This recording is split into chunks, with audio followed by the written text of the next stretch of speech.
Le monde te reprend et ton or et ton argent.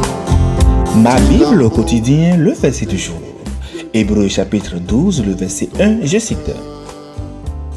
Nous donc aussi, puisque nous sommes environnés d'une si grande nuée de témoins, rejetons tout fardeau et le péché qui nous enveloppe si facilement et courons avec persévérance dans la carrière qui nous est ouverte. Fin de citation, glorifions le Seigneur.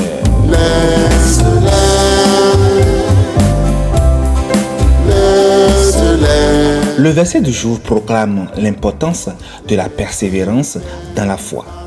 Bien-aimés, le chapitre 12 de Hébreux commence par une image qui captive. Nous donc aussi, puisque nous sommes environnés d'une si grande nuée de témoins.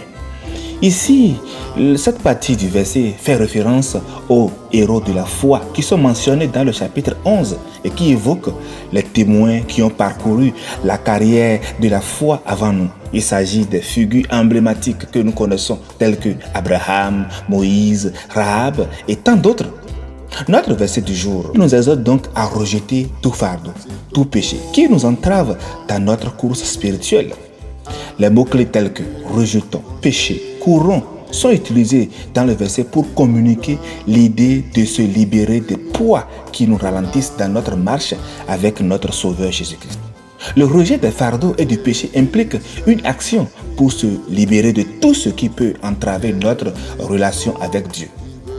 La course dont il est question est celle de la vie chrétienne, avec ses défis, ses obstacles, mais aussi la promesse d'une récompense céleste.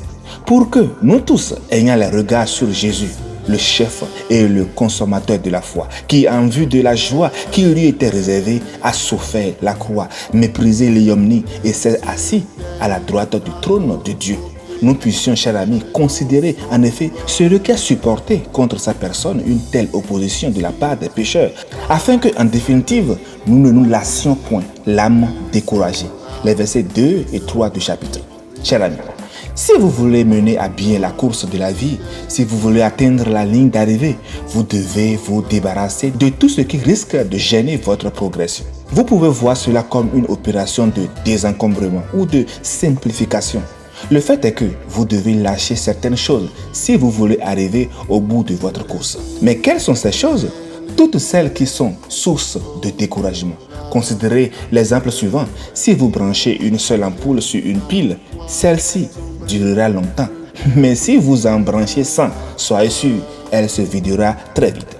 Si vous n'arrêtez pas de surcharger votre emploi du temps et votre vie, vous ne tarderez pas à être découragé et fatigué. Dans notre verset du jour bien-aimé, j'aimerais m'arrêter sur deux mots, fardeau et péché. Parce que ce sont les deux points qui nous retiennent dans la course de la vie.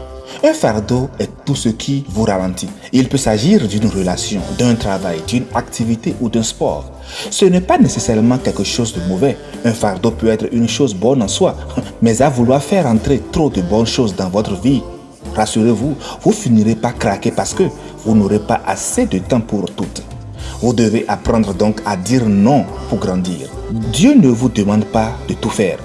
Par ailleurs, chers amis, un fardeau peut être aussi une attente irréaliste suscitée par la pression des pairs, de tous ceux qui nous entourent, ou le besoin de plaire à quelqu'un, ou encore un souvenir. Vous pouvez rester englué dans le passé, cramponné à un bonheur ou à une blessure. Le problème est que vous ne pouvez pas vivre dans le passé, ni même dans le futur, mais uniquement dans le présent. Toute autre attitude, chers amis, alourdira votre marche. Alors, quel que soit le fardeau, s'il ne vous aide pas, mais au contraire vous entrave, vous devez vous en débarrasser. Le péché à son tour est aisé à définir, n'est-ce pas? C'est tout ce que vous savez devoir faire, mais vous ne faites pas. Vous connaissez les principes d'un mode de vie sain ou d'une bonne gestion de vos finances, mais est-ce que vous les appliquez vraiment? Il est dit dans Jacques 4, le verset 17, « Ainsi, celui qui connaît le bien qu'il devrait faire et ne le fait pas se rend coupable du péché, n'est-ce pas ?» Si vous savez que vous devez dépenser moins que vos revenus pour rester en bonne santé financière, ne vous lancez pas dans les achats qui ne feront que vous endetter davantage. Vous n'avez pas besoin d'imiter votre voisin ou quelle que soit la personne à laquelle vous vous comparez. Vous n'êtes pas obligé d'utiliser votre carte de crédit ou votre économie. Vivez dans la limite de vos moyens. Ainsi, vous serez débarrassé du fardeau des dettes et pourrez avancer plus librement. Bien-aimés, pour grandir avec Dieu, je nous invite à rechercher le Christ avec une ardeur nouvelle. David a prié, « Rends-moi la joie de ton salut » Psaume 51, verset 14. Je nous invite aussi à modifier nos habitudes. Choisissons un nouveau sujet d'étude biblique. Commençons un travail d'épanouissement. Mais si nous faisons tout ça et nous stagnons toujours, parlez-en à Dieu. Paul a dit dans notre verset du jour, « Rejetons tout fardeau et courons avec persévérance. » Chers frères, chers sœurs, pourquoi cours-tu? Est-ce que Dieu est vraiment ta priorité? Choisissons la part utile. Bonne méditation et grâce de Christ sur tous. Excellent week-end. Alléluia, Shiva. Laisse tes fardeaux aux pieds de ton sauveur.